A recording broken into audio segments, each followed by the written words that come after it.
elementary particles.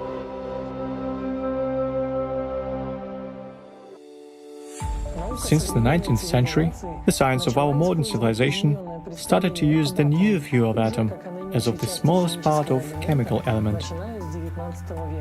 In 1897, thanks to English physicist Joseph John Thomson, who had established the cathode rays are formed by a stream of the smallest particles, an electron was discovered, a carrier of negative elementary electric charge in atoms. The assumption that inside the electromagnetic field there is a photon was made in 1900 in the works of German physicist, theorist, founder of quantum physics, Max Planck.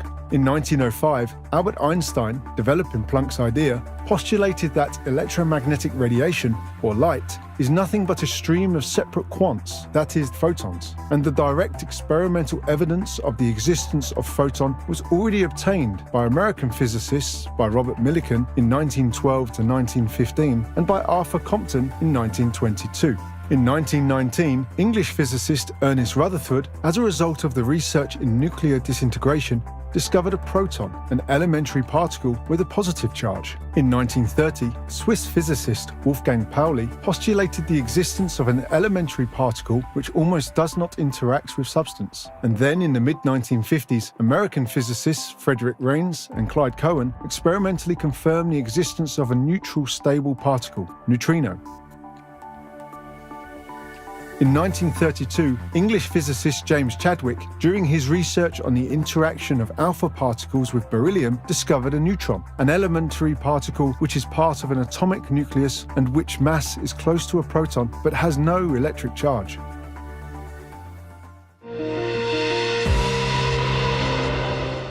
However, in spite of discoveries of an enormous number of the most diverse particles, the questions of describing the inner composition of atomic nucleus in modern science still remain unanswered.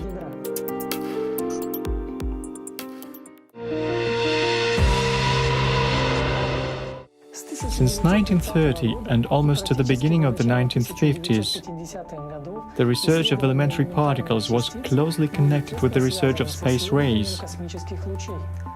Starting in 1950s and until today, the main tool in physics for the research of elementary particles became accelerators, and the object of study, new elementary particles which appear during collision of accelerated protons and electrons with substance. An enormous number of the most diverse particles was discovered since that time, and the diversity of their characteristics was quite unexpected for the scientists. They had to add such characteristics as strangeness, charm, and so on. It became clear that the world of elementary particles in its laws, properties, behavior is much different from the notions of classical physics.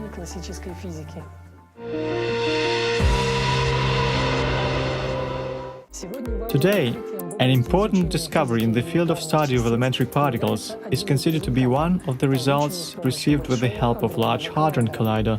Scientists have discovered a particle presumably similar to the Higgs boson.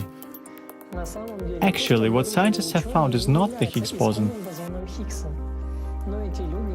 But these people, without realizing that yet, made a really important discovery and found much more. They experimentally discovered the phenomenon, which is described in detail in the book ALLATRA.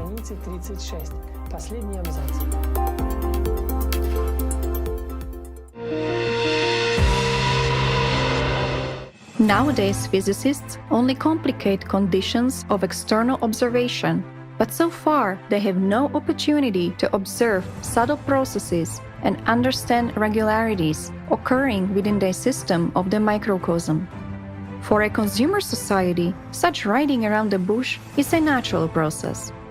After all, scientists are compelled to survive in literal sense in such egoistical community, applying their talent not for advantage of humanity, but for satisfaction of someone's ambitions, studying physics only in a limited framework of allowed conceptions. Therefore, modern high-energy physics in consumer society can be figuratively compared to an impressive installation for ignorant viewer, its financier, which, in fact, splits up big stones into pieces, which are called elementary particles. But splitting up such a conglomerate It is impossible to understand the essence of creation of sand grains.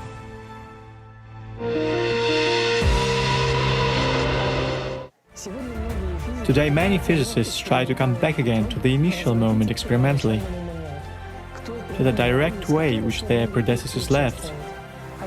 They understand that because of climatic situation on Earth, connected with the global natural changes, for the survival of human civilization we need a qualitatively new fundamental breakthrough in physics, especially methods of producing free energy, regardless of external conditions and existence of natural resources. Having the universal keys, the primordial knowledge, it is possible not only to open widely the door to the invisible world, but also to enter it, to get in touch with its source. In order to understand the laws of interaction of the microcosm, we need a radical revision of many traditional concepts and views, a qualitatively new view at physics. The primordial allatra physics not only opens up prospects of an absolutely different vision of physical phenomena in the microcosm, but also gives its fundamental basis and laws of interaction.